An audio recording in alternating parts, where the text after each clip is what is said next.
અમદાવાદના ઇતિહાસનું સૌથી મોટું ડિમોલિશનની કાર્યવાહી ચંડોળા ખાતે થઈ અને આ મુદ્દો હાઈકોર્ટ સુધી પહોંચ્યો હતો। અરજદારોએ કહ્યું કે કાનૂની નીતિ નિયમો વિરુદ્ધ ડિમોલિશન થઈ રહ્યું છે। અહીં રહેતા લોકો બાંગ્લાદેશીઓ હોવાનું પુરવાર થયું નથી। પોલીસ અને વહીવટીતંત્ર મનમાની કરી શકે નહીં। હાઈકોર્ટમાં પણ તાત્કાલિક સુનાવણી માટે અરજી થઈ હતી। જોઈએ આ ખાસ રિપોર્ટ।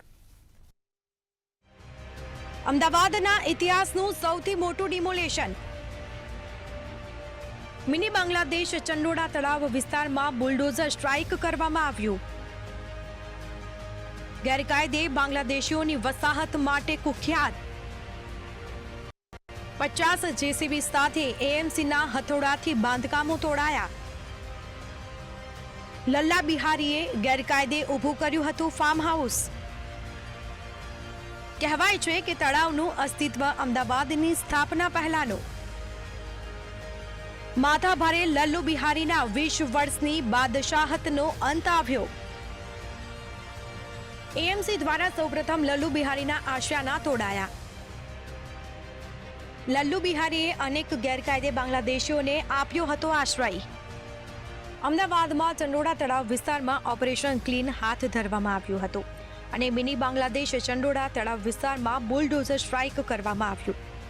શાહ આલમ પાસેનો ચંડોળા તળાવ વિસ્તાર ગેરકાયદે બાંગ્લાદેશીઓની વસાહત માટે કુખ્યાત છે।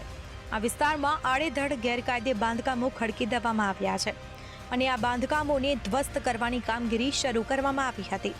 50 જેસીબી સાથે એએમસીની ટીમ પણ હથોડાથી બાંધકામો તોડી રહી છે અને મોડી રાતથી જ ચંડોળા તળાવ પાસે બુલડોઝરો અને ટ્રકોને ગોઠવી દેવામાં આવ્યા। હવે આ મુદ્દો છેક હાઈકોર્ટ પહોંચ્યો। હાઈકોર્ટમાં તાત્કાલિક સુનાવણી માટે અરજી કરવામાં આવી અને ત્યારે હાઈકોર્ટે અરજી ફગાવી દીધી છે। ફાર્મ હાઉસની તપાસ કરતાં જાણવા મળ્યું હતું કે અહીંના એક ટપોરી એવા લલ્લા બિહારીએ આ ગેરકાયદે ફાર્મ હાઉસ ઊભું કર્યું છે। તો હવે બાંગ્લાદેશીઓને વસવાટ કરાવનાર લલ્લા ઉર્ફે બિહારી મહેબૂબ પઠાણની વિરુદ્ધ ક્રાઇમ બ્રાન્ચે ગઈકાલે મોડી રાત્રે ફરિયાદ નોંધી છે।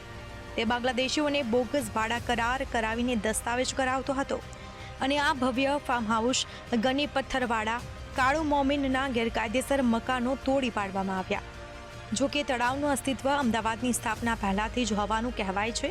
માર્ચ 1930માં યોજાયેલી ઐતિહાસિક દાંડીકૂચ વખતે ગાંધીજી તળાવ પાસેના પીપળાના વૃક્ષ નીચે રોકાયા હતા।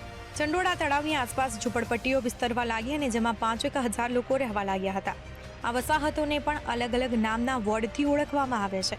ત્યાં આયેશા મસ્જિદ આવે છે અને પછી તેના નીચેના ભાગને બંગાળીવાસ કહેવામાં આવે છે।